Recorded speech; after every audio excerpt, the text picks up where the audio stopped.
ഒരുപാട് റിക്വസ്റ്റ് ഉള്ള ഒരു വീഡിയോ ആയിരുന്നു. അപ്പോൾ നമ്മുടെ സ്മൂത്തി എങ്ങനെയാണ് കുടിക്കേണ്ടത്, അതിന്റെ പ്രിപ്പറേഷൻ എങ്ങനെയാണ്, അതിന്റെ യൂസിങ് എങ്ങനെയാണ് ഒന്ന് കാണിച്ചു തരാമെന്ന്. അപ്പോൾ നമുക്കൊന്ന് കണ്ടാലോ? ഒരു റോബസ്റ്റ പഴം, അത് ചെറുതാണെങ്കിൽ നമുക്ക് ഇതേപോലൊക്കെ ഒരെണ്ണമുള്ളതാണെങ്കിൽ ഒരെണ്ണം എടുത്താൽ മതി. അല്ല തീരെ പൊടിപ്പഴമാണെങ്കിൽ രണ്ടെണ്ണം എടുക്കുക. ഇതേപോലെ ഒരു റോബസ്റ്റ പഴം എടുത്തിട്ടതിന് ശേഷം നമ്മുടെ സ്പൂൺ, ഇത് 1 ടേബിൾ സ്പൂൺ നട്ട്സിൻ്റെ പൗഡറാണ് നമ്മൾ എടുക്കുന്നത്.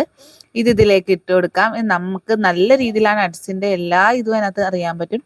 1 സ്പൂൺ പൗഡർ ഇട്ട് കൊടുക്കുക. ഞാനിവിടെ ലോ ഫാറ്റ് മിൽക്ക് 250 ml വേണേലും എടുക്കാം. ഞാനിവിടെ 3/4 ഗ്ലാസ് പാലും ലോ ഫാറ്റ് മിൽക്കും 1/4 ഗ്ലാസ് വെള്ളവുമാണ് എടുക്കുന്നത്. ഇതിലേക്ക് ഒഴിച്ചു കൊടുത്തിട്ട് നമുക്ക് അടച്ചു വെച്ച് മിക്സിയിലൊന്ന് ബ്ലെൻഡ് ചെയ്തെടുക്കാം.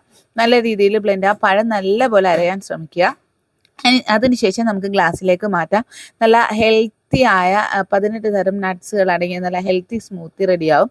ഇതാണ് നമ്മുടെ ബ്രേക്ക്ഫാസ്റ്റും ഡിന്നറുമായിട്ട് കഴിക്കുന്നത്. അപ്പോൾ എന്തായാലും തീർച്ചയായിട്ടും ട്രൈ ചെയ്ത് നോക്കുക.